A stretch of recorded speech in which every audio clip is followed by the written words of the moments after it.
ఒక 15 రోజుల క్రితం వాళ్ళకి నోటీసులు ఇవ్వడం, దాంట్లో కొంతమంది మళ్ళీ స్పీకర్ గారికి సమాధానం చెప్తూ సరే మేము అమాయకులం, మాకేం తెలియదు అని చెప్పి, మాకు ఇంకా కేసీఆర్ గారి పైన విశ్వాసం ఉంది, బీఆర్ఎస్ పార్టీ పైన నమ్మకం ఉంది అని చెప్పి ఏదైతే సమాధానాలు ఇచ్చిండ్రో దాన్ని మళ్ళీ మాకు స్పీకర్ గారు పంపించి, మేము ఎవరైతే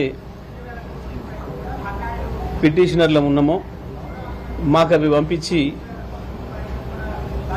దీనికి మీరు ఇంకా ఏమైనా రిజైండర్లు ఉన్నాయా, మీరు గతంలో ఏదైతే కంప్లైంట్ చేసిండ్రో ఈ శాసనసభ్యుల పైన వీరు ఈ రకమైన సమాధానం చెప్పిండ్రు, మాకు మీరు ఇంకేమైనా చెప్తారా దీనిపైన అని చెప్పి వారు ఇచ్చిన సమాధానం కాపీని మాకు పంపిస్తూ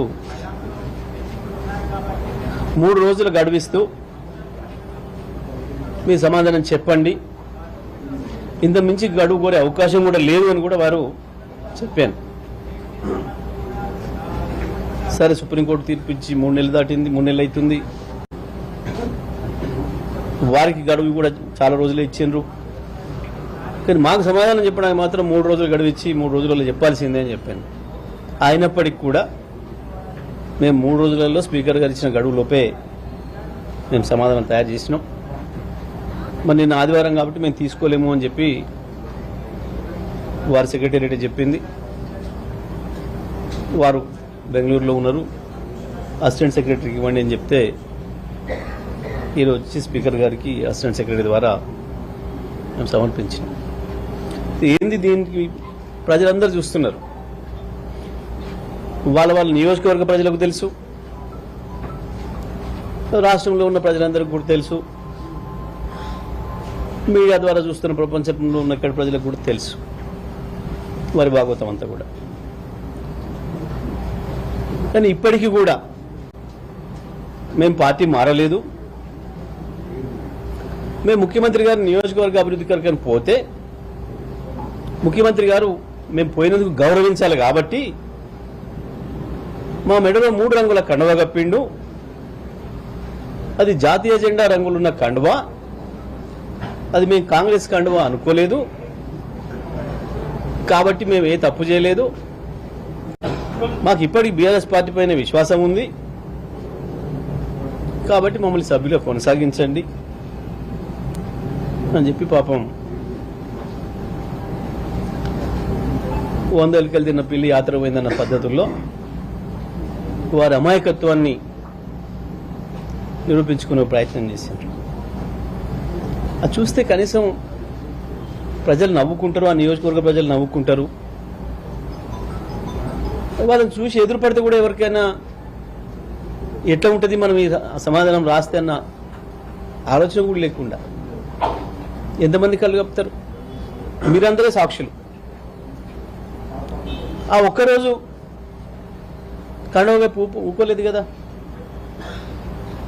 ఆ తర్వాత అనేక కాంగ్రెస్ పార్టీ సమావేశాలకు పోయారు.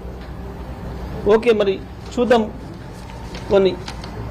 ఇగో ఇది పోచారం శ్రీనివాసరెడ్డి గారు ఈ మధ్యన ఒక వారం 10 రోజుల క్రితం ఒక సమావేశంలో మాట్లాడుతున్న ఎమ్మెల్యే పోచారం శ్రీనివాసరెడ్డి, స్థానిక సంస్థల ఎన్నికల్లో కాంగ్రెస్ పార్టీ జెండా ఎగరేద్దాం. ఇది కూడా తప్పేనా? మీడియా తప్ప?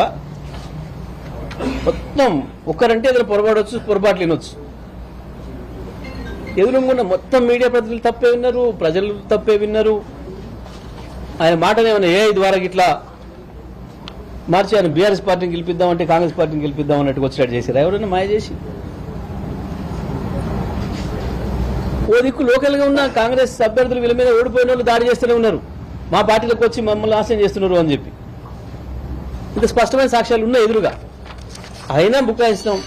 ఓకే, మరి ముఖ్యమంత్రి గారిని వీరింటికి నా నియోజకవర్గంలో సమస్యలు ఉన్నాయని అంటే, అది అట్లనే అన్న నేనే వస్తాను సమస్యలు తీరుస్తానికి అని చెప్పి వాళ్ళ ఇంటికి పోయిండట.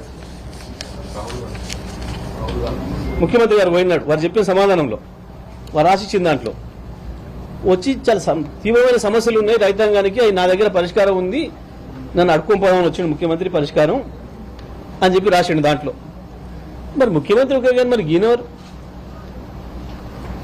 రాహుల్ గాంధీ ఎందుకు కలిసిండు? ఏమనాలి దీన్ని, ఏమనుకోవాలి?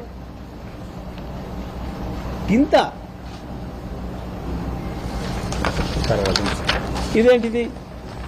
కాంగ్రెస్ పార్టీ ప్రచారం రథం.